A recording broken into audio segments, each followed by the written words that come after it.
Hello! Hi అండి. నమస్తే. నేను మీ ఉమ.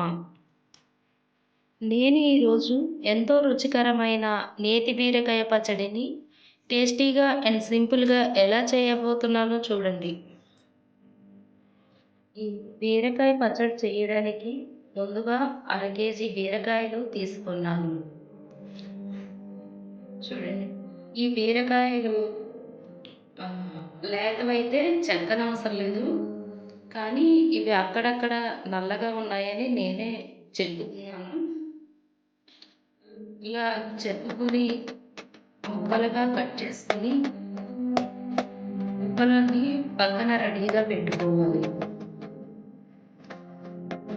ఇప్పుడు స్టవ్ ఆన్ చేసి బాండీ పెట్టుకొని అందులో 2 టేబుల్ స్పూన్ ఆయిల్ వేసి అందులో 1 స్పూన్ పచ్చెనపప్పు, 1 స్పూన్ మినప్పప్పు వేసి లైట్‌గా ఫ్రై చేయండి. ఇప్పుడు ఇందులోకి 10 పచ్చిమిర్చి కూడా వేసి ఫ్రై చేయండి. ఈ పచ్చిమిర్చిని మధ్యలో కట్ చేసుకొని వేసుకోవాలి.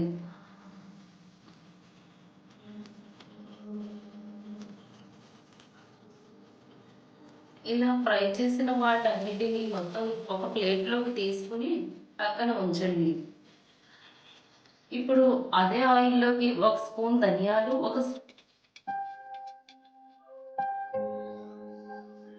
జీలకర్ర వేసి ఫ్రై చేసి వాటిని కూడా పక్కన ఉంచండి. ఇప్పుడు అదే పాన్లోకి ముందుగా కట్ చేసి పెట్టుకున్న నేతి బీరకాయ ముక్కలు కూడా వేసి ఫ్రై చేయండి. ఇప్పుడు ఇందులోకి 1 స్పూన్ ఉప్పు వేయండి. ఉప్పు వేస్తే బాగా మగ్గుతాయి ముక్కలు.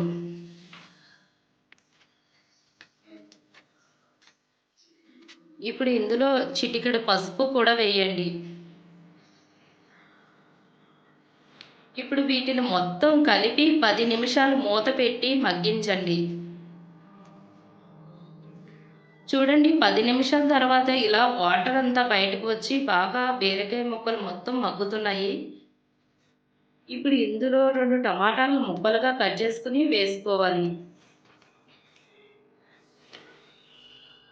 ఇందులో చిన్న నిమ్మకాయ సైజ్ అంత చింతపండు కూడా వేసుకోండి. ఇది మొత్తం కలిపి మరో 5 నిమిషాలు మూత పెట్టండి. చూడండి, మొత్తం ఇలా ఫ్రై అవుతుంది. ఈ బీరకాయ పచ్చడి ఇలా బాగా ఫ్రై చేసుకుంటేనే టేస్ట్ బాగుంటుంది. ముక్కల్లో ఉన్న వాటర్ మొత్తం ఇంకిపోవాలి. ఇప్పుడు మనం ముందుగా కట్ చేసి పెట్టుకున్న కొత్తిమీరని కూడా ఇందులో యాడ్ చేసి 2 మినిట్స్ ఫ్రై చేస్తే చాలండి. ఈ పచ్చడి మరీ మెత్తగా గ్రైండ్ చేయకూడదు. మీకు వీలైతే రోట్లో రుబ్బకోండి, ఇంకా టేస్ట్గా ఉంటుంది. ఇప్పుడు స్టవ్ మీద గిన్నె పెట్టుకొని అందులో ఆయిల్ వేసి కొద్దిగా జీలకర్ర, ఆవాలు, 2 ఎండుమిరపకాయ ముక్కలు, కొద్దిగా కరివేపాకు, కొద్దిగా ఇంగువ వేసి మొత్తం ఫ్రై చేసి ఈ పచ్చడిని తాలింపు పెట్టుకోండి. వెంటనే స్టవ్ ఆఫ్ చేయండి. అంతే, నోరు నుంచే పెట్టుకోవాలి. నేతి బీరకాయ పచ్చడి అయితే రెడీ అయ్యిందండి. ఇది వేడి వేడి అన్నంలోకి నెయ్యి వేసుకుని తింటే చాలా టేస్టీగా ఉంటుంది. మీకు కూడా నచ్చితే లైక్ చేయండి, షేర్ చేయండి, సబ్స్క్రైబ్ చేసుకోండి. Thank you for watching.